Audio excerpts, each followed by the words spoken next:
రాష్ట్రంలో కరోనా మళ్లీ విజృంభిస్తోంది. యాదాద్రిలో తాజాగా మరో 38 మందికి కరోనా వచ్చింది.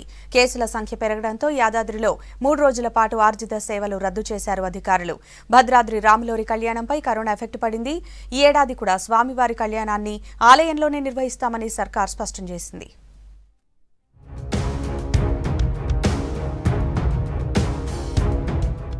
రాష్ట్రంలో కరోనా కేసులు పెరుగుతున్నాయి. గడిచిన 24 గంటల్లో కొత్తగా 535 మందికి కరోనా వచ్చింది. జీహెచ్ఎంసీ పరిధిలో 154, మేడ్చల్ జిల్లాలో 49, రంగారెడ్డి జిల్లాలో 39 కేసులు నమోదయ్యాయి. రాష్ట్రంలో కరోనా వచ్చిన వారి సంఖ్య 3,06,339కి చేరింది. వైరస్ బారిన పడి ఇప్పటి వరకు 1,688 మంది చనిపోయారు. రాష్ట్రంలో ప్రస్తుతం 4,495 యాక్టివ్ కేసులున్నాయి. తాజాగా ఆదిలాబాద్ జిల్లాలో 17, కుమ్రంభీం జిల్లాలో 2 కరోనా కేసులు నమోదయ్యాయి. యాదాద్రి జిల్లాలో కరోనా కలకలం సృష్టిస్తోంది. తాజాగా మరో 38 మందికి కరోనా వచ్చింది. ఇందులో 30 మంది ఆలయ ఉద్యోగులు, 2 జర్నలిస్టులు ఉన్నారు. మిగతా 6 ఆలయ ఉద్యోగులు, జర్నలిస్టుల కుటుంబ సభ్యులకు కరోనా వచ్చింది. యాదాద్రిలో మొత్తం కరోనా కేసుల సంఖ్య 74కు చేరింది. యాదాద్రితో పాటు చుట్టుపక్కల గ్రామాల్లోనూ కరోనా కేసులు పెరుగుతున్నాయి. కరోనాతో యాదాద్రిలో 3 రోజుల పాటు ఆర్జిత సేవలు రద్దు చేశారు అధికారులు. 3 రోజులు లఘు దర్శనానికి మాత్రమే అనుమతిస్తామని చెప్పారు.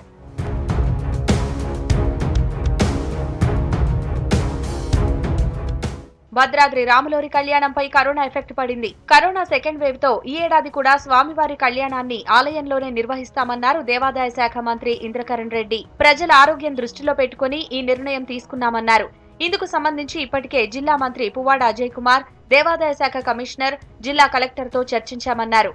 కరోనా కేసులు పెరుగుతుండటంతో స్వామివారి కళ్యాణాన్ని చూసేందుకు భక్తులు భద్రాద్రికి రావొద్దని సూచించారు. కళ్యాణం కోసం ఆన్లైన్లో టికెట్లు బుక్ చేసుకున్న వారి డబ్బులు తిరిగి చెల్లిస్తామన్నారు.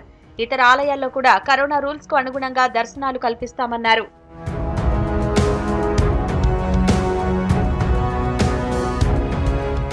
రాష్ట్ర విద్యాశాఖ మంత్రి Sabitha Indra Reddy corona vaccine first dose తీసుకున్నారు. కరోనాపై పోరులో హైదరాబాద్ డాక్టర్లు, సైంటిస్టులు చేసిన కృషి చాలా గొప్పదన్నారు.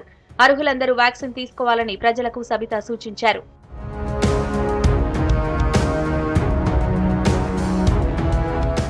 రాష్ట్రంలో కరోనా కేసులు పెరగడంతో ప్రభుత్వం మాస్కును తప్పనిసరి చేస్తూ ఆదేశాలు జారీ చేసినా కొంతమంది నేతలు, అధికారులు మాత్రం పట్టించుకోవడం లేదు. సూర్యాపేట జెడ్పీ సర్వసభ్య సమావేశానికి చాలా మంది నేతలు, అధికారులు మాస్కులు లేకుండానే వచ్చారు. ప్రభుత్వ నిబంధనలు పాటించని నేతలు, అధికారుల తీరుపై విమర్శలు వస్తున్నాయి. సాగర్ బైపోల్ రాజకీయం హీటెక్కుతోంది. క్యాండిడేట్లు ఫైనల్ కాకుండా ప్రచారంలో జోరు పెంచాయి పార్టీలు. జానా విమర్శలకు టీఆర్ఎస్ కౌంటర్ ఇచ్చింది. స్టార్ క్యాంపెయినర్ల లిస్టు రిలీజ్ చేసింది బీజేపీ. నాగార్జున సాగర్ ఉప ఎన్నిక నామినేషన్లకు గడువు దగ్గర పడింది. కాంగ్రెస్ తరఫున బరిలోకి దిగుతున్న మాజీ మంత్రి జానారెడ్డి ప్రచారంలో జోరు చూపిస్తున్నారు. హాలియా జనగర్జన సభతో కాంగ్రెస్ నేతలు క్యాంపెయిన్లో స్పీడ్ పెంచారు. టీఆర్ఎస్, బీజేపీ అభ్యర్థులపై నేతల కసరత్తు కొనసాగుతోంది. ఇప్పటికే ఆ 2 పార్టీల నేతలు సభలు, సమావేశాలు, పాదయాత్రలతో ప్రచారంలో పాల్గొంటున్నారు. నాగార్జున సాగర్లో బీజేపీ తరఫున పోటీకి ఆసక్తి చూపిస్తున్న నేతలతో ఇప్పటికే వేర్వేరుగా సమావేశమయ్యారు పార్టీ రాష్ట్ర అధ్యక్షుడు బండి సంజయ్. ఎన్నికల ప్రచార ప్రణాళికలో భాగంగా మండలాల వారీగా కోఆర్డినేటర్లను నియమించారు. సాగర్ ప్రచారానికి సంబంధించిన 30 మంది స్టార్ క్యాంపెయినర్ల పేర్లను బీజేపీ ప్రకటించింది. లిస్టులో బండి సంజయ్, డీకే అరుణ, కిషన్ రెడ్డి, లక్ష్మణ్, వివేక్ వెంకటస్వామి, ఇంద్రసేనారెడ్డి, మురళీధర్ రావు, ధర్మపురి అరవింద్, పొంగులేటి సుధాకర్, రాజాసింగ్, రామచందర్ రావు, జితేందర్ రెడ్డి, గరికపాటి రామ్మోహన్, విజయశాంతి, చింతల, సంకినేని, మోత్కుపల్లి, పెద్దిరెడ్డి, బాబుమోహన్, స్వామిగౌడ్ ఉన్నారు. నాగార్జున సాగర్ బైపోల్లో తమ అభ్యర్థి జానారెడ్డికి మద్దతు ప్రకటించాలని కోరుతూ కమ్యూనిస్టు పార్టీలకు లెటర్లు రాసింది పీసీసీ. సిపిఐ రాష్ట్ర కార్యదర్శి చాడా వెంకటరెడ్డి, సిపిఎం రాష్ట్ర కార్యదర్శి తమ్మినేని వీరభద్రంకు PCC chief Uttam Kumar Reddy, CLP నేత భట్టి విక్రమార్క లేఖ రాశారు. ఫోన్లో కూడా లెఫ్ట్ పార్టీల కార్యదర్శులతో మాట్లాడారు. ఉప ఎన్నికలో జానారెడ్డి గెలిస్తే తెలంగాణ రాజకీయాలు కీలక మలుపు తీసుకుంటాయని, తమకు సపోర్టు ఇవ్వాలని కోరారు. 1-2 రోజుల్లో సిపిఐ, సిపిఎం కార్యదర్శులతో చర్చలు జరపనున్నారు కాంగ్రెస్ నేతలు. నల్గొండ జిల్లా నాగార్జున సాగర్ ఉప ఎన్నిక గడువు మార్చి 30తో ముగియనుంది. ఇప్పటికే పలు పార్టీల ఆశావహులు, స్వతంత్ర అభ్యర్థులు నామినేషన్లు వేశారు. పార్టీలు ఖరారు చేసిన అభ్యర్థులు రిటర్నింగ్ అధికారులకు బీఫారాలు సమర్పించనున్నారు. మార్చి 31వ తేదీ నామినేషన్ల పరిశీలన ఉంటుంది. నాగార్జున సాగర్ ఉప ఎన్నికకు పోలింగ్ ఏప్రిల్ 17న జరగనుంది. మే 2వ తేదీన ఓట్ల లెక్కింపు జరుపుతారు. ఆదిలాబాద్ జిల్లా భీంపూర్ మండలం పిప్పలకోటి దగ్గర అగ్ని ప్రమాదం జరిగింది. పెన్గంగా నది దగ్గర లిఫ్ట్ ఇరిగేషన్ పనులు చేస్తున్న కూలీలు వంట చేస్తుండగా సిలిండర్ పేలింది. ఈ ప్రమాదంలో సుక్కు అనే కార్మికుడు సజీవ దహనం కాగా మరో వ్యక్తికి తీవ్ర గాయాలయ్యాయి. మంటలు భారీగా ఎగిసిపడటంతో 5 టిప్పర్లు, ఒక ప్రొక్లైన్తో పాటు ట్రాక్టర్ దగ్ధమైంది. స్థానికులు సమాచారం ఇవ్వడంతో ఫైర్ సిబ్బంది వచ్చి మంటలను అదుపులోకి తెచ్చారు. గుడిసెల్లో డీజిల్ నిల్వలు ఉండడంతో మంటలు భారీగా వ్యాపించినట్టు స్థానికులు చెబుతున్నారు.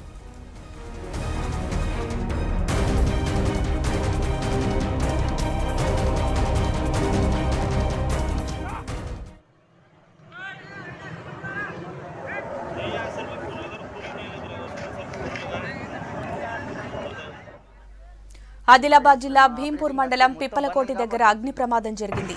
పెన్గంగా నది దగ్గర లిఫ్ట్ ఇరిగేషన్ పనులు చేస్తున్న కూలీలు వంట చేస్తుండగా సిలిండర్ పేలింది. ఈ ప్రమాదంలో సుక్కు అనే కార్మికుడు సజీవ దహనం కాగా మరో వ్యక్తికి తీవ్ర గాయాలయ్యాయి. మంటలు భారీగా ఎగిసిపడటంతో 5 టిప్పర్లు, ఒక ప్రొక్లైన్తో పాటు ట్రాక్టర్ దగ్ధమైంది. స్థానికులు సమాచారం ఇవ్వడంతో ఫైర్ సిబ్బంది వచ్చి మంటలను అదుపులోకి తెచ్చారు. గుడిసెల్లో డీజిల్ నిల్వలు ఉండడంతో మంటలు భారీగా వ్యాపించినట్టు స్థానికులు చెబుతున్నారు. हम लोग रूम में था, वो बाहर था, वो रूम में खाना बना रहा था। बाद वो खाना बनाया, आग लग गया। गैस में आग लग गया तो किसी से नहीं बोला कि तुम लोग भाग जाओ रूम से बाहर। कोई भी नहीं जान, किसी को नहीं मालूम था। ये क्या हुआ, आग लग गया तो भाग गया। अच्छा, हम लोग का पूरा सामान उसमें जल गया। उसका भरपाई कौन करता? किधर के मालूम नहीं किधर का था वो लोग। बिल्डिंग वाला आदमी है वो लोग। हम लोग का पूरा सामान उसमें जल गया। सामान किना था उसमें के लिए, एक भी सामान नहीं बचा। हम लोग करेंगे उसको, तो सेठ को भरपाई करना चाहिए। कोई भी नहीं भरा, हम लोग फोन करेंगे, उसके बाद मालूम चलेगा क्या। విభజన హామీలను అమలు చేయడంలో కేంద్రం నిర్లక్ష్యం చేస్తుందన్నారు ఎంపీలు బండా ప్రకాష్, పసునూరి దయాకర్. ట్రైబల్ యూనివర్సిటీ, బయ్యారం ఉక్కు ఫ్యాక్టరీ కోసం కేంద్రానికి ఎన్ని మార్లు వినతిపత్రం ఇచ్చినా పట్టించుకోవడం లేదని ఆరోపించారు. Kazipet railway coach factory division సాధన కోసం దశల వారీగా ఉద్యమాలు చేస్తామన్నారు. పోరాటంలో మాతో కలిసి వచ్చే రాజకీయ పార్టీలు, ప్రజా సంఘాలను కలుపుకొని పోరాడతామన్నారు. ఒక పార్లమెంటు చేసిన చట్టాన్ని గౌరవించాల్సిన బాధ్యత ప్రభుత్వాల మీద ఉంటుందా ఉండదా అనేది, గవర్నమెంట్ అనేది కంటిన్యూస్ ప్రాసెస్. వచ్చే నెక్స్ట్ ప్రభుత్వం మీద కూడా ఆ బాధ్యత ఉంటుంది. ఉండకపోతే దానికి కారణాలు ఏమిటో స్పష్టంగా చెప్పాల్సిన అవసరం ఉంది. ఎక్కడో తప్పించుకునే విధంగా మాటలు చెప్పడం అనేది చాలా సరైనది కాదని చెప్పి ఈ సందర్భంగా మేము మనవి చేస్తున్నాం. కోచ్ ఫ్యాక్టరీ వస్తుందని ఎంతో మంది నిరుద్యోగులు ఆశతో ఉండే. మరి ఈ మధ్య కాలంలో సెంట్రల్ మినిస్టర్ గారు అవైలబుల్ లేదు, ఇచ్చే అవకాశాలు కూడా లేవు, ఇక ఫ్యూచర్లో కూడా రాదని చెప్పడం చాలా సిగ్గుచేటు, చాలా బాధాకరం కూడా. ఉద్యోగ సంఘాలు, కుల సంఘాలు, పార్టీలు కూడా అన్ని ఏకమై ఈరోజు తెలంగాణ రాష్ట్రాన్ని అయితే ఏ విధంగానైతే సాధించినామో అదే విధంగా మళ్లీ కొట్లాడి ఖచ్చితంగా కోచ్ ఫ్యాక్టరీని తేవాలని ఈరోజు ఉద్యోగ సంఘాలు కూడా నడుము కట్టుకుని మరి ఈరోజు ప్రారంభమైనాయి. హైదరాబాద్ క్రికెట్ అసోసియేషన్ వార్షిక సర్వసభ్య సమావేశంలో వాడివేడి చర్చ జరిగింది. ఉప్పల్ స్టేడియంలో జరిగిన ఏజీఎంలో ప్రెసిడెంట్ అజారుద్దీన్ తీరుపై సెక్రటరీ విజయానంద్తో పాటు మెంబర్లు మండిపడ్డారు. అవినీతి, ప్లేయర్ల సెలక్షన్పై ప్రశ్నించారు సభ్యులు. 2.5 గంటల పాటు గందరగోళ పరిస్థితి కొనసాగడంతో సమావేశాన్ని ఏప్రిల్ 11కు వాయిదా వేశారు. హైదరాబాద్ క్రికెట్ అసోసియేషన్ సర్వసభ్య సమావేశంలో గొడవ జరిగింది. హెచ్సీఏ అధ్యక్షుడు అజారుద్దీన్ తీరుపై మండిపడ్డారు క్లబ్ సభ్యులు. సొంత ప్యానెల్ నుంచి ఆయనకు వ్యతిరేకత ఎదురైంది.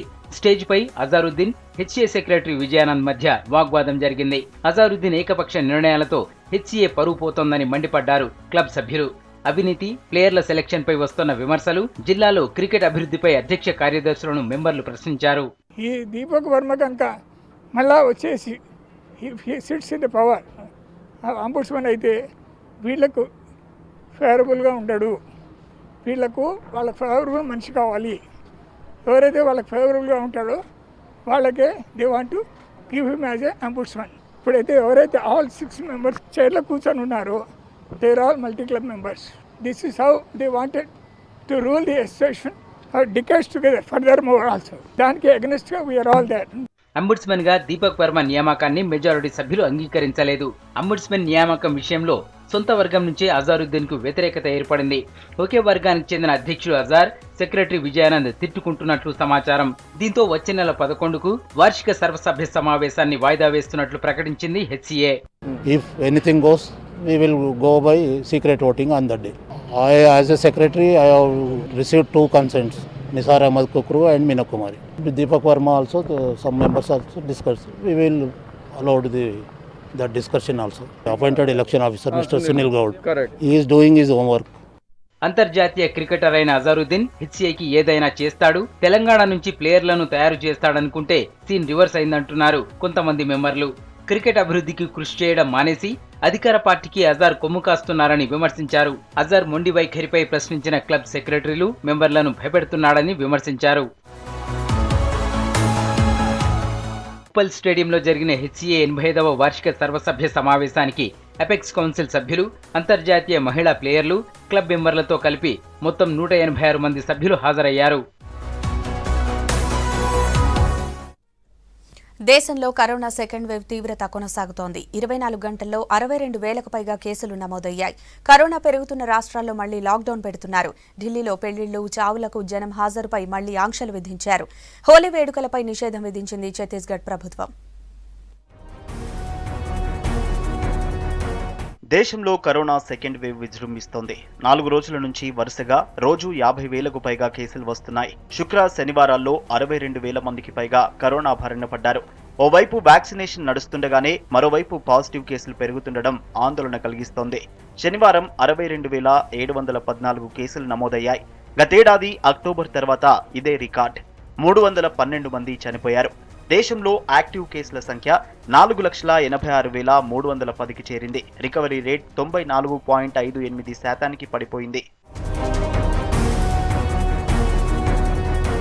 మహారాష్ట్రలో కరోనా తీవ్రత కొనసాగుతోంది. శనివారం మహారాష్ట్రలో 35,726 పాజిటివ్ కేసులు నమోదయ్యాయి.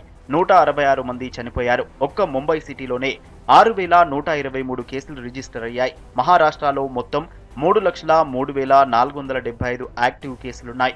అటు పంజాబ్లో 2,820 కేసులు, 46 మరణాలు నమోదయ్యాయి. కొద్ది రోజులుగా దేశవ్యాప్తంగా ఉన్న స్కూళ్లు, కాలేజీల్లో వైరస్ కేసులు భారీగా నమోదవుతున్నాయి. గుజరాత్ రాజధాని అహ్మదాబాద్లో కరోనా తీవ్రత ఎక్కువగా ఉంది. ఇండియన్ ఇన్స్టిట్యూట్ ఆఫ్ మేనేజ్మెంట్లో విద్యార్థులు, ప్రొఫెసర్లు కలిపి మొత్తం 40 మందికి పాజిటివ్ వచ్చింది. దాంతో వారందరినీ ఐసోలేషన్లో ఉంచి ట్రీట్మెంట్ ఇస్తున్నారు. గాంధీనగర్లోని ఐఐటీలోనూ 25 మందికి పాజిటివ్ వచ్చినట్లు అధికారులు తెలిపారు. వైరస్ నియంత్రణ కోసం ఢిల్లీ సర్కార్ కొన్ని నిబంధనలు అమలు చేయాలని నిర్ణయించింది. ఢిల్లీ పరిధిలో జరిగే పెళ్లిలకు 100 మంది కంటే ఎక్కువ హాజరు కావద్దన్నారు ఆరోగ్య మంత్రి సత్యేంద్ర జైన్. చావులకు 50 మందికి మించొద్దన్నారు. दिल्ली के अंदर पूरे देश में पिछले 15-20 दिन से थोड़े केसेस बढ़ रहे हैं.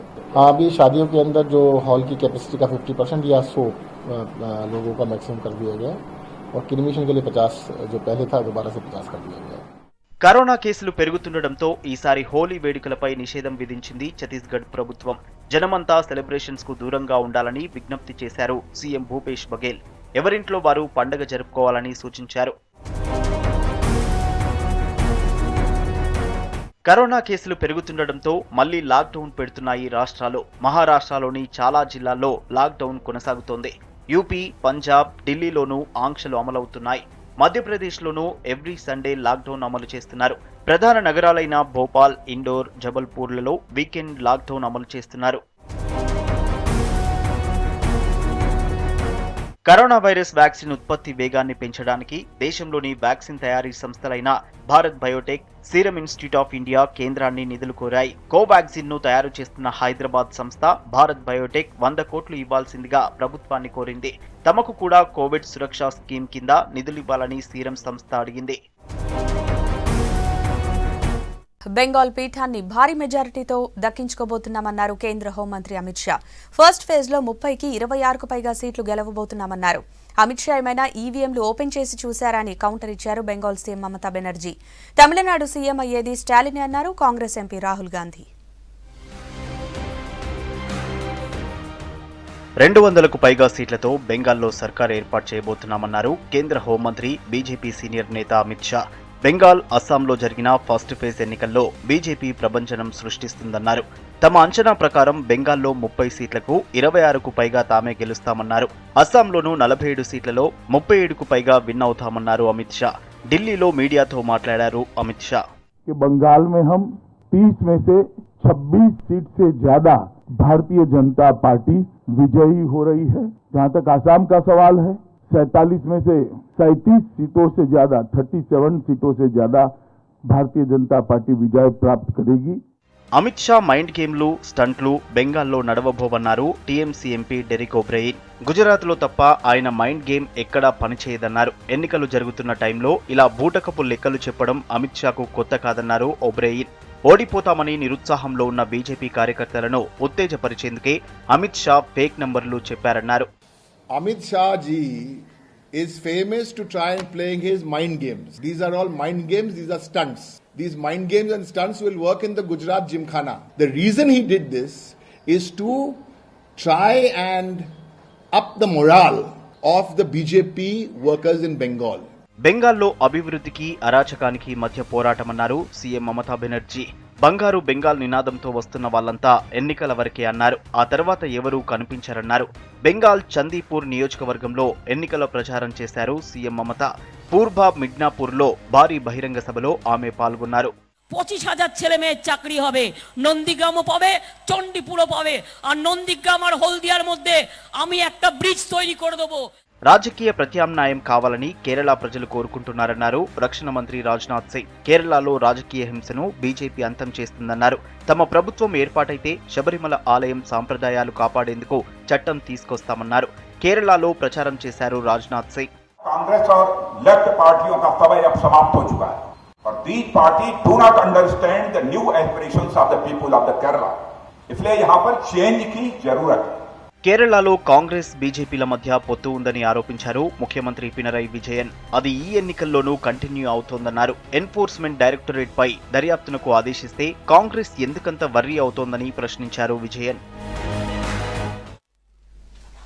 మహారాష్ట్రలో రాజకీయ సంక్షోభం ముదురుతోంది. శరద్ పవార్తో అమిత్ షా భేటీ అయినట్లు వస్తున్న వార్తలు హాట్ టాపిక్ గా మారాయి. మరోవైపు ఆ రాష్ట్ర హోంమంత్రిపై వస్తున్న అవినీతి ఆరోపణలపై విచారణకు ఆదేశించింది సర్కార్. ఇక హోంమంత్రి అనిల్ దేశ్ముఖ్ పై విమర్శలకు దిగింది శివసేన. కూటమి ప్రభుత్వం గవర్నర్ టార్గెట్ గా కూడా హాట్ కామెంట్స్ చేసింది. ముఖేష్ అంబానీ ఇంటి వద్ద పేలుడు పదార్థాలున్న వాహనం కేసులో మరో ట్విస్ట్ బయటపడింది. కేసుకు సంబంధించిన కీలక ఆధారాల్ని స్వాధీనం చేసుకుంది ఎన్ఐఏ. పేలుడు పదార్థాల కారుకు చెందిన మన్సుఖ్ హిరేన్ అనుమానాస్పద స్థితిలో చనిపోయాడు. ఆయన డెడ్ బాడీని బయటకు తీసిన మితి నది నుంచే మరికొన్ని వస్తువుల్ని రికవరీ చేసింది ఎన్ఐఏ. గజ ఈతగాళ్ల సాయంతో 2 సిపియులు, 2 నెంబర్ ప్లేట్లు, ఓ ల్యాప్టాప్ తో పాటు ఓ ప్రింటర్ ను స్వాధీనం చేసుకున్నారు అధికారులు. కీలకమైన ఆధారాలు లభించడంతో కేసు మిస్టరీ వీడే అవకాశాలు కనిపిస్తున్నాయి. మన్సుఖ్ హిరేన్ మరణానికి కారణమని అనుమానిస్తున్న సస్పెండ్ అయిన పోలీస్ అధికారి సచిన్ వాజే సూచనలతోనే నది నుంచి ఆధారాల్ని బయటకు తీశారు ఎన్ఐఏ అధికారులు. సచిన్ వాజే ఏప్రిల్ 3 వరకు ఎన్ఐఏ కస్టడీలోనే ఉండనున్నారు. మహారాష్ట్ర హోంమంత్రి అనిల్ దేశ్ముఖ్ పై వస్తున్న ఆరోపణలపై విచారణ జరిపేందుకు సిద్ధమైంది అక్కడి రాష్ట్ర ప్రభుత్వం. తనపై మాజీ పోలీస్ కమిషనర్ పరంబీర్ సింగ్ చేసిన ఆరోపణలపై రిటైర్డ్ జడ్జ్ విచారణ జరుపుతారని చెప్పారు హోంమంత్రి అనిల్ దేశ్ముఖ్. 2 రోజుల కిందటే తనపై విచారణ జరపాలని కోరుతూ ముఖ్యమంత్రి ఉద్దవ్ ఠాక్రేకు లెటర్ రాశారు దేశ్ముఖ్. దీంతో ఆయనపై విచారణకు ఆదేశించింది మహారాష్ట్ర సర్కార్. నెలకు 100 కోట్లు వసూలు చేయాల్సిందిగా హోంమంత్రి అనిల్ దేశ్ముఖ్ పోలీస్ ఆఫీసర్ సచిన్ వాజేను ఆదేశించినట్లు ముంబై మాజీ పోలీస్ కమిషనర్ పరంబీర్ ఆరోపించారు. ఈ ఆరోపణలు కొద్ది రోజులుగా మహారాష్ట్ర సర్కార్ను షేక్ చేస్తున్నాయి. ऐसा है कि मेरे ऊपर जो एक्स पुलिस कमिश्नर माजी पुलिस आयुक्त मुंबई इन्होंने जो आरोप किए थे रिटायर्ड हाईकोर्ट जज द्वारा करने का निर्णय लिया है और उस प्रकार आरोपों की जांच होगी और जो भी सच है वो सामने आएगा. మహారాష్ట్ర కూటమి ప్రభుత్వంలో సంక్షోభం పీక్స్ కు చేరినట్లే కనిపిస్తోంది. ఎన్సీపీ చీఫ్ శరద్ పవార్ తో కేంద్ర హోంమంత్రి అమిత్ షా భేటీ అయినట్లు వార్తలొచ్చాయి. అయితే వీరి మధ్య జరిగిన రహస్య సమావేశంపై క్లారిటీ ఇచ్చేందుకు అమిత్ షా ఒప్పుకోలేదు. అహ్మదాబాద్ లో శనివారం పవార్ తో భేటీ జరిగిందన్న దానిపై మీడియా ప్రశ్నించడంతో అన్ని బయటకు చెప్పాల్సిన అవసరం లేదని అమిత్ షా అన్నారు. మహారాష్ట్ర అధికార కూటమిలో ఉన్న శివసేన పార్టీ తీరు చూస్తుంటే హోంమంత్రి అనిల్ దేశ్ముఖ్ పని అయిపోయినట్లే కనిపిస్తోంది. శివసేన పార్టీ అధికార పత్రిక సామ్నాలో అనిల్ దేశ్ముఖ్ కు వ్యతిరేకంగా ఎడిటోరియల్ రావడం హాట్ టాపిక్ అయింది. సచిన్ వాజే లాంటి ఓ జూనియర్ అధికారి పోలీస్ అధికారుల నుంచి కోట్లు వసూలు చేస్తుంటే హోంమంత్రికి తెలియకుండా ఉంటుందా అని ప్రశ్నించారు Shiv Sena MP Saamana executive editor Sanjay Raut. Anil Deshmukh ఓ యాక్సిడెంటల్ హోమ్ మినిస్టర్ అని వేరేవారు వద్దనడంతో అనిల్ కు ఆ పదవి దక్కిందని ఆర్టికల్లో రాశారు. కూటమి ప్రభుత్వం గవర్నర్ ను లక్ష్యంగా చేసుకుని హాట్ కామెంట్స్ చేశారు సంజయ్ రౌత్. ఈ మధ్య వచ్చిన వివాదాల్ని ట్యాకిల్ చేయడంలో కూటమి ప్రభుత్వం ఫెయిల్ అయిందన్నారు. ఉద్దవ్ ప్రభుత్వంపై ప్రతిపక్షాలు పైచేయి సాధించేలా చేయడంలో గవర్నర్ భగత్ సింగ్ కోషియారి పాత్ర కూడా ఉందని ఆరోపించారు. ఇవి ఇప్పటి వరకున్న updates. Coming up weekend Teenmaar వార్తలు. Keep watching V6 news.